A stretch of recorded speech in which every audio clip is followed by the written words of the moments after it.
Real Madrid, Borussia Dortmund, troisième journée de la Ligue des Champions et remake de la dernière finale de la dernière édition de la Ligue des Champions, justement.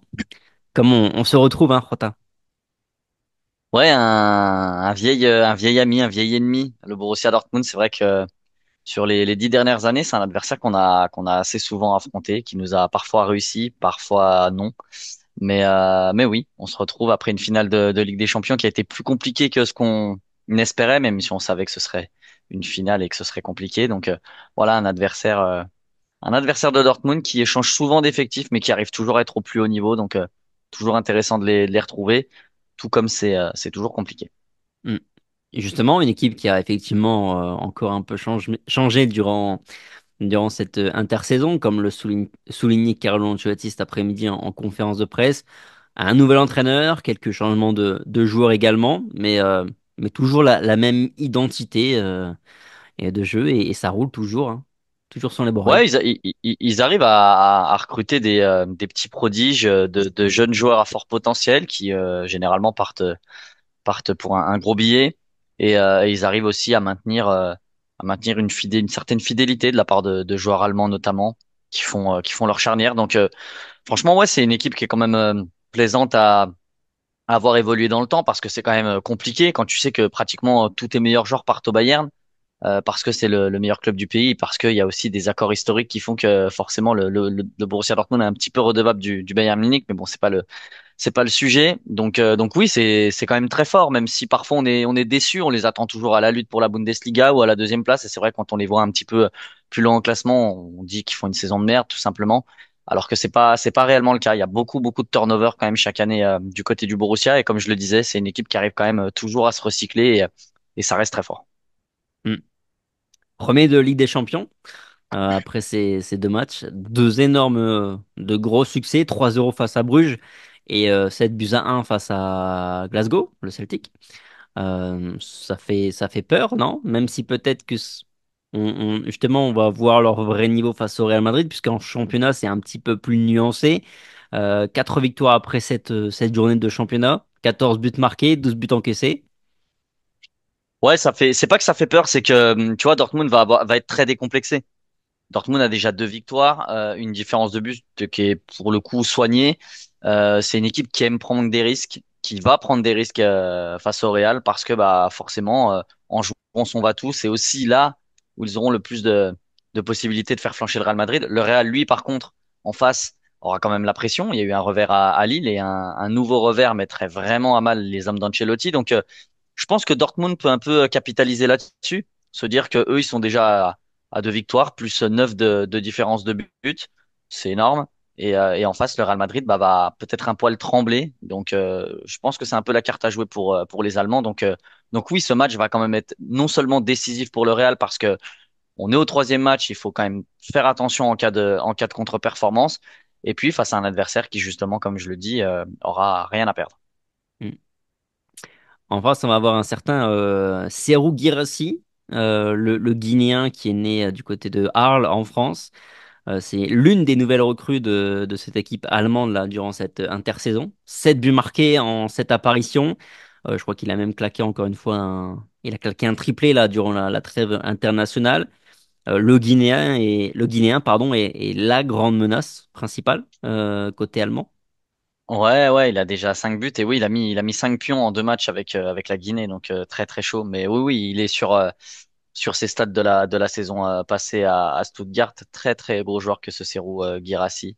Il est virevoltant, il est rapide, il est technique, il est surtout létal face au but. Donc ça sera l'une des armes principales de Dortmund. L'arme principale pour moi, il y en a d'autres également sur laquelle il faudra se concentrer. Mais c'est vrai que Guirassy, il va pas lui en falloir beaucoup, donc va pas falloir le laisser trop traîner dans la surface en tout cas.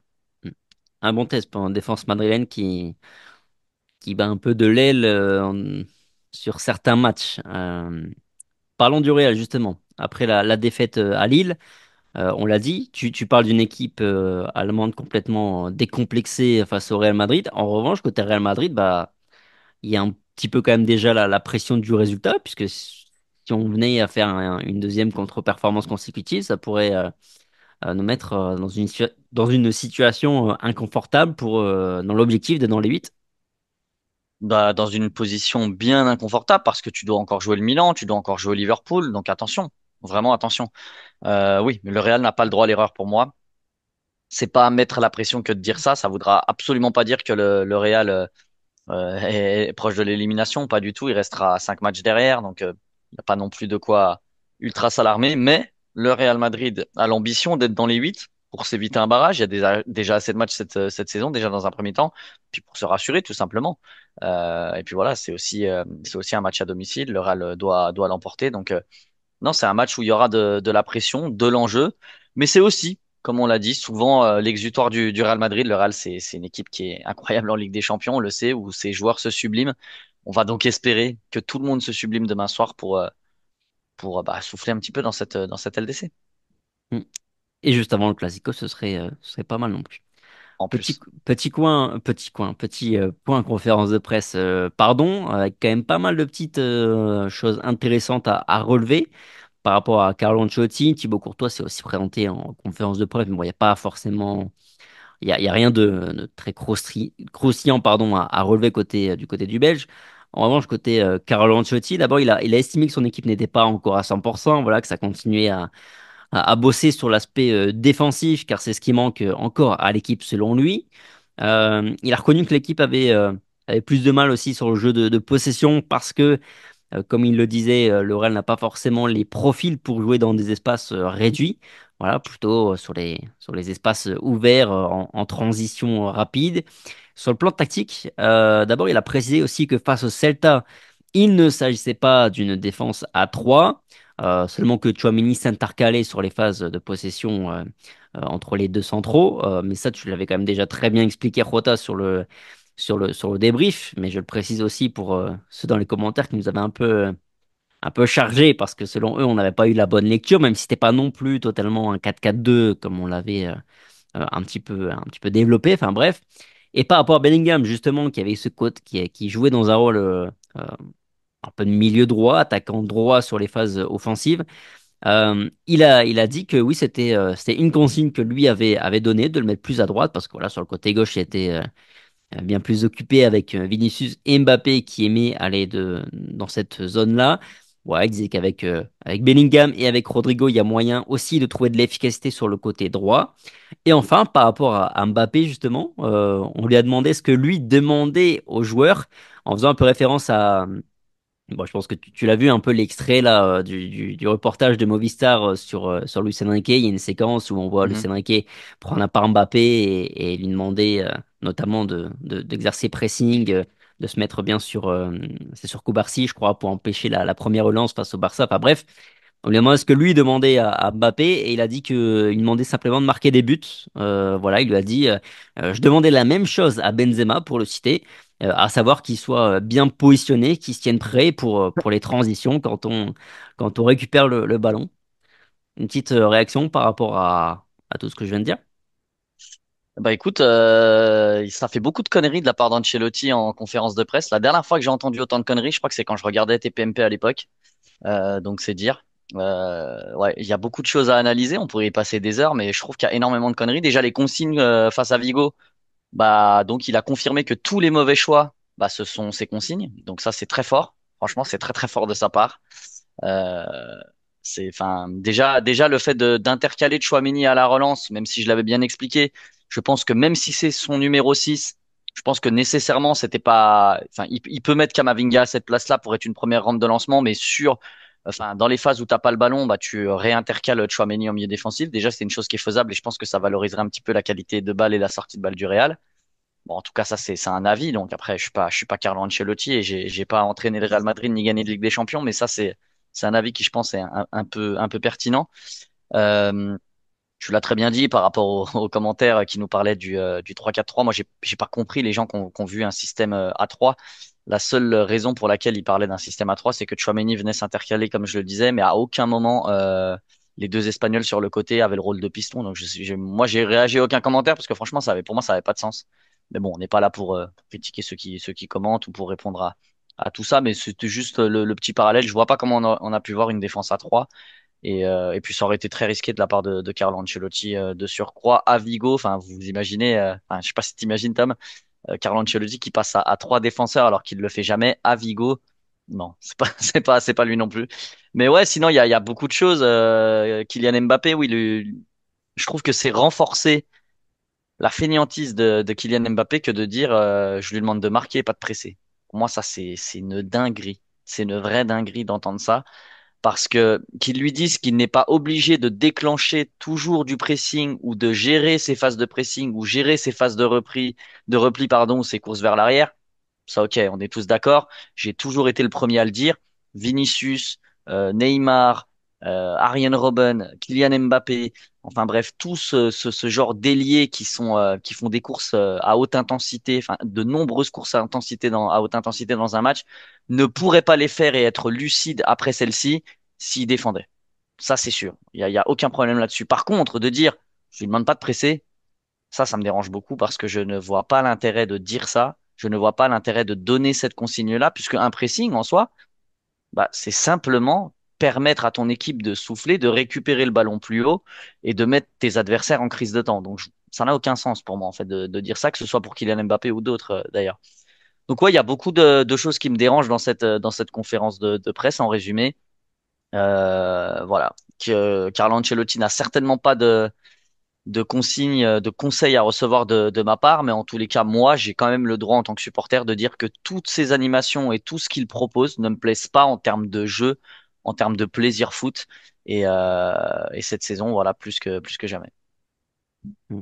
Oui, oui, non, je trouve le discours, moi, c'est assez préoccupant. Enfin, Benzema faisait bien plus que ce que fait Benzema en termes de rôle, Mbappé, ouais. ne serait-ce qu'en termes de rôle. Et Benzema, même si la consigne, c'était juste marque des buts, Benzema, notamment, il avait une implication dans le jeu qui était bien supérieure. Mais après, parce que Benzema, il a aussi les qualités pour faire bien plus que ça dans le jeu, mais je veux dire, même en termes d'effort, de repli défensif, de pressing, Benzema faisait ce qu'on attend de Mbappé, c'est-à-dire pas tout le match, mais de temps en temps, sur certaines séquences, faire les efforts, comme Vinicius le fait par exemple très bien. Non, puis Et surtout, Tom, désolé, je te coupe un peu. Si Kylian Mbappé, parce que il a fait de nombreuses courses à haute intensité dans sa jeune carrière, mais si cette année il faisait 40 courses à haute intensité dans un match, franchement, je serais le premier à pas trop lui cracher dessus sur son repli. C'est pas le cas. C'est absolument pas le cas. Je reparle un petit peu quand on en a parlé dans le débrief en live de l'action où Bellingham va finalement solo but et frappe à côté.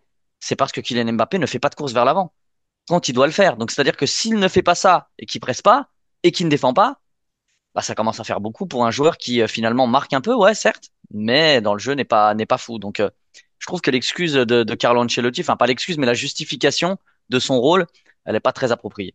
oui, et puis on dirait il y a que l'animation défensive, ou en tout cas l'aspect défensif, être plus compact, mieux défendre qui le préoccupe et pas au niveau de l'attaque. Je veux dire, il parle pas d'animation offensive. Il y a juste une petite phrase au niveau du pressing qui est mal exécuté par le Real Madrid. Voilà, il a parlé d'automatisme pour justifier ça, mais je veux dire, on dirait qu'il n'est pas préoccupé par l'aspect offensif.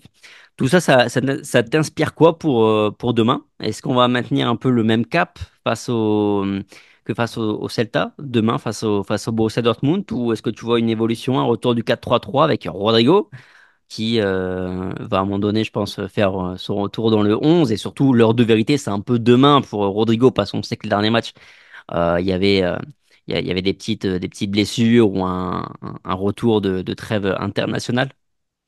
Bah écoute, je vais le retenter.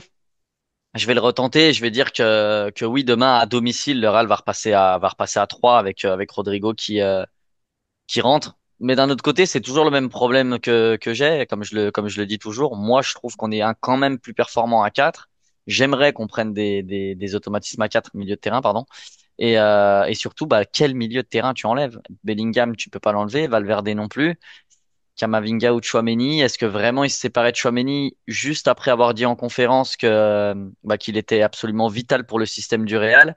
Et puis Kamavinga fait ses matchs depuis qu'il est de retour. Donc j'ai envie de croire au 4-3-3, mais j'ai envie de le tenter. Mais honnêtement, si on joue pas à 3 devant demain, je pense que j'arrête de faire les 11 Tom, parce que je comprendrais. plus grand-chose en fait à la logique entre ce que dit Karl en conférence, qui peut être aussi, comme on l'a toujours dit, une forme d'intelligence où il fait de la com et puis finalement il peut brouiller les pistes. C'est aussi ça le jeu, le jeu de l'entraîneur, donc je pourrais comprendre, mais c'est compliqué de lire en lui en tout cas.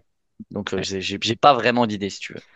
Mais je trouve que demain, c'est l'heure de vérité par rapport au schéma tactique qu'il veut mettre en place et faire perdurer sur les prochaines semaines. Parce que demain, si on repart sur un 4-4-2 et que Rodrigo est de nouveau mis sur la touche, là, on pourra dire qu'il y a un vrai message. On pourrait dire qu'il y a un vrai message et pour le coup le message serait vraiment pas ouf. Je m'explique. Et pourtant j'ai été le premier à critiquer après ses déclarations, puis même sur son début de saison, même sur sa saison passée. Mais Rodrigo là, depuis le début de saison, c'est le meilleur des trois. Pourquoi est-ce que là il serait sacrifié? En plus de ça, dans ce système que dans lequel moi je pense que le Real sera le meilleur, un peu comme l'an passé. Et pourtant, toi et moi, en début de saison dernière, on n'était pas convaincus du tout. Voilà, on l'a toujours dit, ça nous a fait un peu démentir. Mais je me dis que bah, Brahim Diaz aurait encore plus de mal à s'incorporer dans ce système, que Hendrick, ce serait un peu pareil. Je trouve que ça, Arda Güler également. Enfin, tu vois, en fait c'est compliqué par rapport à tes solutions de repli une fois que ton 11 est mis en place. Je trouve que t'as pas de joueur avec autant de polyvalence que ça pour entrer en jeu et soit bah, faire du poste pour poste, soit changer totalement une animation. Donc, je suis un peu sceptique, tu vois, à ce niveau-là. Et puis surtout, bah, comme je le disais, je pense vraiment que le cas Rodrigo pourrait être un vrai cas au sein du Real Madrid. Et attention, parce que le Real, en cas de choix du 4-4-2 contre Dortmund, et même, tu l'avais dit aussi déjà dans la preview avant le match face à Vigo, si c'est confirmé face au Barça, là, ça confirmerait vraiment qu'il y a un système qui est mis en place. Il faudrait vraiment que le Real sorte victorieux de cette semaine, sinon, je pense que ça voudrait chier un peu. Non, mais de toute façon, nécessairement, c'est sûr qu'on aura encore du 4-3-3 sur la saison. Il y a trop de joueurs en attaque pour ne jouer qu'avec deux attaquants euh, par match. Et c'est un système qui doit fonctionner face au plus petit calibre. Après, là, on est sur une semaine où on va jouer deux gros matchs, deux matchs décisifs. Et ouais, clairement, c'est le 4-4-2 qui a fait ses preuves. Et à quel match tu t'attends? Un match plutôt ouvert parce que, comme tu l'as énoncé un peu en préambule, Dortmund marque beaucoup, mais encaisse beaucoup. Un peu comme le Celta, c'est une équipe en termes de stats, hein, bien évidemment, qui est un peu pareil. Et comme je l'ai dit aussi en préambule dans mon introduction, je pense que Dortmund a tout à gagner et forcément le Real Madrid doit aussi lui s'affirmer. Déjà, il doit se rassurer avant le Classico parce que je sais pas si tu vois ce que fait le Barça, mais le Barça est en train de fracasser tout le monde petit à petit. Donc là, vraiment, je trouve que samedi, il va falloir être prêt parce qu'il y aura une vraie bataille, il y a un vrai Barça qui revient avec un vrai effectif très complet et puis surtout des automatismes qui côté catalan sont là. Donc il va vraiment falloir se rassurer et voilà, donc le Real va devoir attaquer. Le Real est à domicile. Dortmund va jouer son va-tout et va aussi, je pense, laisser des espaces mais sans créer. Donc je m'attends à un match ouvert. Vraiment, je m'attends à un match ouvert. Je dis pas qu'il y aura forcément beaucoup de buts, mais je pense il y aura des occasions, il y aura un peu de spectacle. Je pense qu'on va assister à un vrai match de Ligue des Champions et j'espère en tout cas qu'on va voir un Real Madrid qui va être conquérant et qui va être au niveau de la Ligue des Champions comme il sait l'être toujours chaque année, notamment à Bernabéu. J'espère qu'on aura vraiment un vrai match de foot. Espérons-le. Bon, merci Rotan, on a fait le tour pour cette preview. Merci Merci à Tam. tous d'avoir regardé la vidéo. Évidemment, bon match à tous. On se retrouve après le match face à Dortmund pour le débrief en direct sur la chaîne YouTube. Vous en avez désormais l'habitude. Sur ce, passez une bonne soirée, passez une bonne journée. Bon match, prenez soin de vous et on se dit bah à toutes ou à demain selon le moment où vous regardez la vidéo. Allez, ciao. Ciao.